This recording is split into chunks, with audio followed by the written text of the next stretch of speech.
Hey, I'm Alex Radical from Board Game Co., and this is my Origins 2026 board game haul. Origins Game Fair takes place every single year in Columbus, Ohio, and it's one of my favorite cons because it's my backyard con. It's the one that I get to go ahead and drive to, drive back in again on Sunday, bring the kids, we go shopping, have a fun time. There's lots of things that are not board games that did not make their way into this video because it's all the things my kids went ahead and chose, whether it's stuffed animals, whether it's trinkets, a little sword necklace, a variety of art prints. There's a bunch of things that they got, but that's their haul. This is my haul. Well, mostly, honestly, there's some overlap. There's overlap on the things that the kids are interested in. But if you watched this past week's Week in Review, I think this goes up this week, if you watched one of my recent Week in Reviews, you may have seen me talk about some of the games in this video already because, well, I talked about some of the games in this video already. And this year, I'd say more so than, or less so than usual, I guess. Less so than usual. This is mostly games that I've purchased myself. There are a variety of review copies sprinkled in here. Part of that is me trying to have more self-control over what I say yes to in preparation for the fact that this might look like a lot of games, but it's usually the Gen Con haul every year that has way too many games than I ever can possibly deal with, although usually by the time the year comes around, I usually do deal with most of them, but it means I only have a month to deal with like this lot of new stuff before I have to deal with the next convention's lot of things. And some of its Origins just has less new and exciting things than other shows because of the timing of it. UKG has a lot of the releases, then Gen Con, then PAX Unplugged tends to have those, and Origins falls into this weird middle spot where it doesn't usually get a ton of new releases, although I will say some of the games that I do have here are new releases for Origins, and they're ones that I am very excited about. And so with that, let's go ahead and dive into this, although I should note, Allplay is a channel sponsor. If you go to allplay.com, you can find a variety of games, and if you keep watching this video, you will see me talk about 3 upcoming Allplay games that I've had a chance to play all of them already. But with that, let's go ahead and talk about these games in no particular order. Let's start off with the things that are kind of directly in my face over here. We have a bunch of Codenames packs over here. These are released, I think they have them at UKG, but I could be wrong. But they were at Origins. They had a bunch of these Codename packs over here. We have Cute Critters for Codenames Pictures, and then we have Fairy Tales and Sci-Fi, just additional packs of cards to add to your sets of Codenames. My relationship with Codenames is a strange one. It's a sad one in a weird way. Sad one only because I loved Codenames for so many years, and I still think Codenames is amazing. Codenames is not going anywhere. It's going to be sticking around in my collection probably forever. If I had to guess, I'd say probably forever. But I will say So Clover has mostly replaced it. I am very excited, speaking of Gen Con releases, at Gen Con this year, I will be coming back with a few CGE games. One of the ones I will be coming back with is Codenames Critical Role, which Codenames Critical Role is going to have a cooperative mode that might bring more spark to my Codenames games, allowing me to, because right now, between you and me, most of my Codenames plays are actually usually on Codenames Live. Tim Riel, when he does this Codenames show, I do a lot of Codenames plays there. And then most of my in-person Codenames plays are Codenames Duet. I do get a little bit of Codenames in there, but I find that when we have a group, we tend to gravitate more towards So Clover, and Codenames doesn't get the same shelf time, the same table time and love that it used to get before. But I still think it's an amazing game, and I am excited for Codenames Critical Role to see if that adds more reason to dive back into a whole bunch of Codenames games. Either way, all that said, I'm still excited to have all these packs over here. So these over here are some Codenames packs. I don't actually know the content I may or may not do. Like these are just like mini expansion packs. I don't know if these deserve a review so much as like, hey, there's Codenames packs. If you missed them, you can go ahead and get your hands on those. With that, moving on to, let's go and I guess let's work our way in and out over here. Let's go ahead with Wildberries. Wildberries is one of those Allplay games I mentioned. We have Wildberries, Imps, and we have Kabuto Sumo Dice. Wildberries is a berry drafting game in which you're trying to draft berries based on the colors in order to score based on the scoring cards that you have, while trying to avoid some of the ones that are not particularly helpful for you. The general idea of gathering stuff based on how it scores or scores negatively for you, lots of games do that well. The hook over here is going to be how you drafting those berries, and basically you have these slides. I think it's supposed to represent like cereal, but you have these slides where the berries are kind of on these like little kind of rows, and you take them, but you take them from the part that's closest to you, and then other berries slide down, and they slowly get refilled as you run out of berries in the rows. It's mostly just a timing mechanism. I think the scoring aspect of it, this is based on one play, so this is not a review make, but the scoring aspect of it I thought was, I like the scoring aspect. I generally like games that give you scoring combinations, but the actual berry selection didn't feel that was particularly interesting. It's more just the gathering of stuff that I liked, but I'd rather have a more interesting selection method. There's lots of games that do things like that. Over here we have Imps. Let's go directly to another Allplay game because we're going to work our way out over here. Imps over here, this is one that I need more plays of. I am very intrigued by this one, but not yet sure where it lands for me.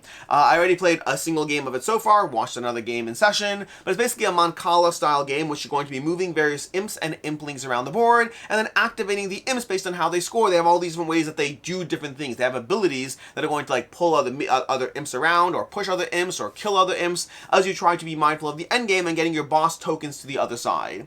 I need more plays of this one because there was a ton of like thinkiness to what you're doing, but I was a little overwhelmed with how much was going on, at least in my first play, so I want more time with it. It could be a game that I really enjoy, or it could be one that I bounce off of. I don't know which direction it's going to go yet.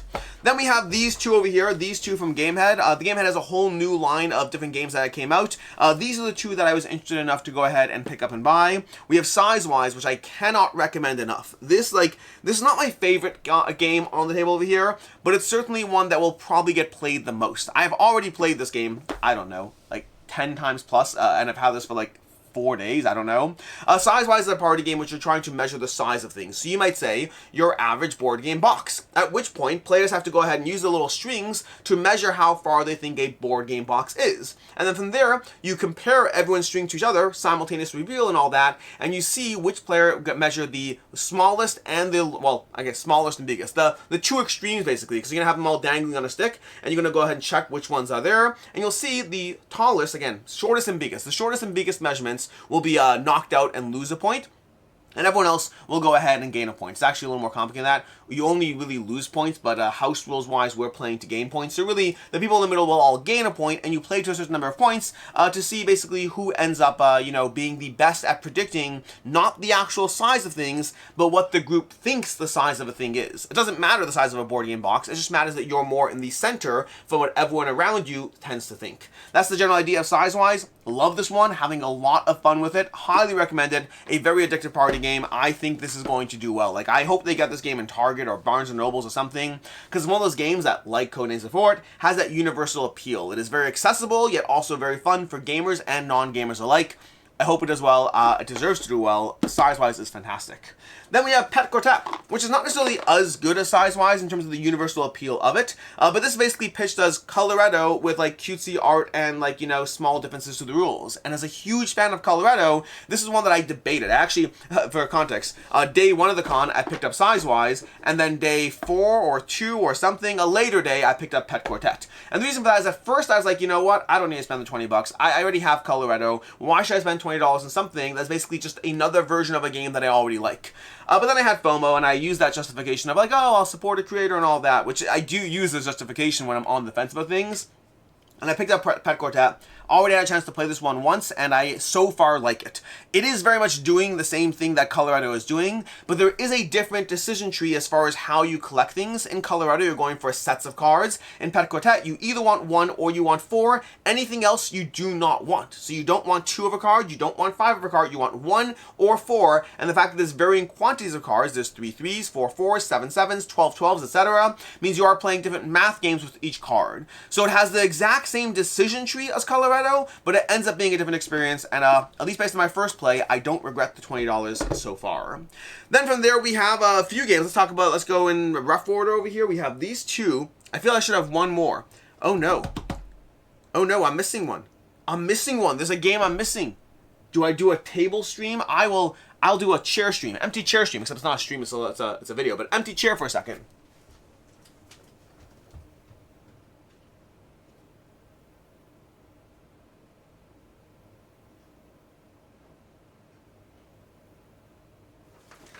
And we are back. I knew there was a third game.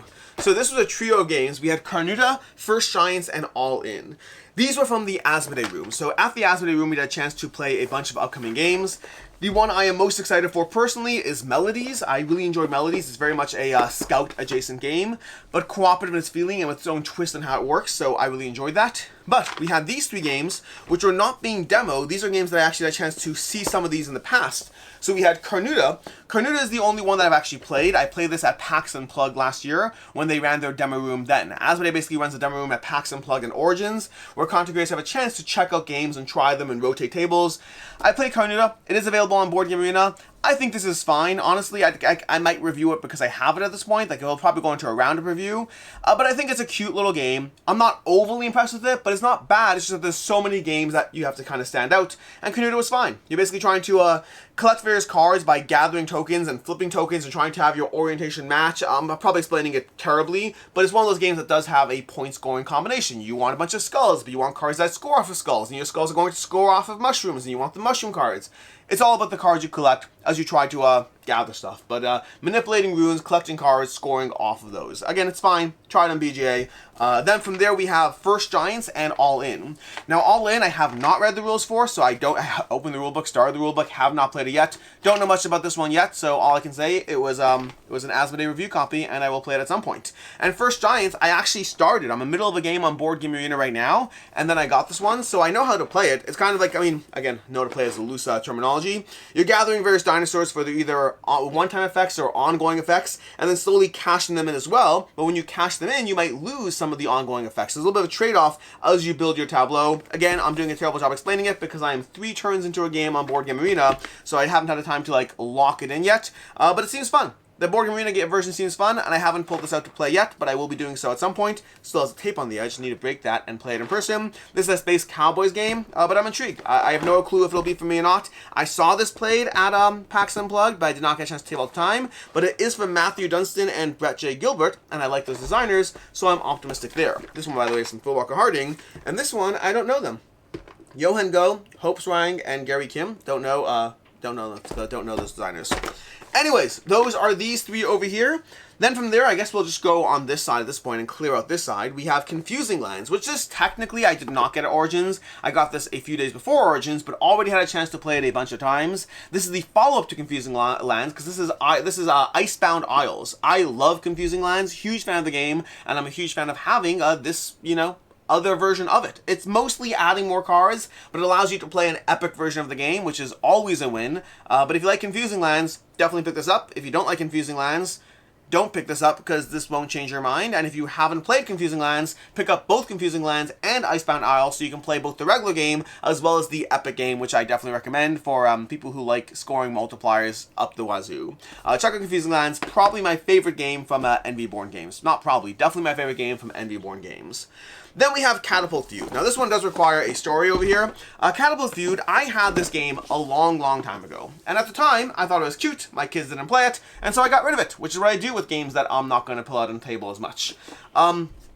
My kids spent half the time at Origins Game Fair at the Catapult Feud table playing this game non-stop. They could not get enough of just playing this game again and again and again, just lining up the catapults and shooting stuff. So I bought 2 copies. And by 2 copies, I mean I bought 2 of these and 2 of the Dynapacks. Is all they had because all the new stuff is coming out of Gen Con. So apparently I'll be getting the new stuff at Gen Con because my kids were obsessed. Like, I kid you not. We were at Origins for like 5-6 hours on Sunday, whatever it was, and I want to say at least 2 of those hours my kids were just at the Catapult Feud tables playing this with the demo version they had non-stop. They were a little obsessed, and so apparently I need all the Catapult Feud stuff out there. I got 2 sets because you can have a 4-player game if you do that, but also because components might be lost, as well as you can build bigger castles. You can either play a 4-player game, you can have more guys on your side. The extra Dynapack is not as necessary because, I don't know. That's, I guess, if you're playing a 4-player game. Either way, doesn't hurt to have it. So I have 2 full sets of Catapult Feud now, and I regret ever getting rid of my last copy. Although I guess if I had my last copy, my kids might not have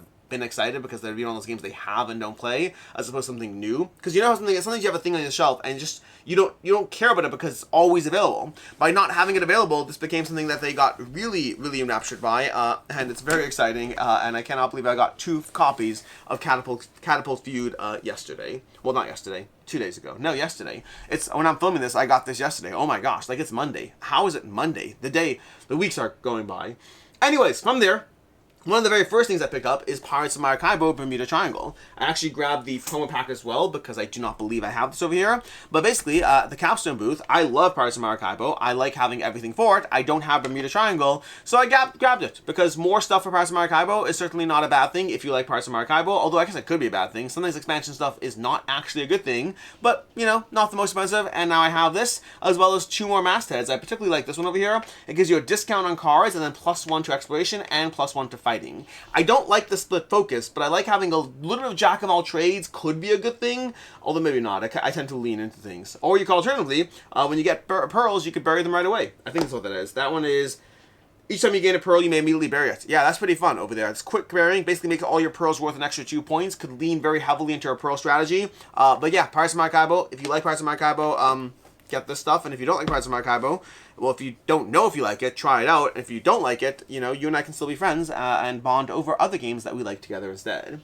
Then over here we have Chicken Cha-Cha. This one is actually, so this is going to be a shout out to Board Games of Boga, I think. It's Board Games of Greater Akron. Boga. Board Games of Greater Akron. They also run Capcom, but if you're in the Ohio area, ran into one of the guys from Board Games of Greater Akron, and he's carrying a few of these, and he just handed one to me because he saw me with my kids. And he's like, hey, you know, this could be a game that your kids might like, so enjoy Chicken Cha-Cha. I don't know anything about Chicken Cha-Cha. I don't think I've ever played Chicken Cha-Cha. It's been around for a very long time. Like, this is not a new game, but I've never played it, and my kids haven't played it. So thank you for that, and we'll give this a shot at some point.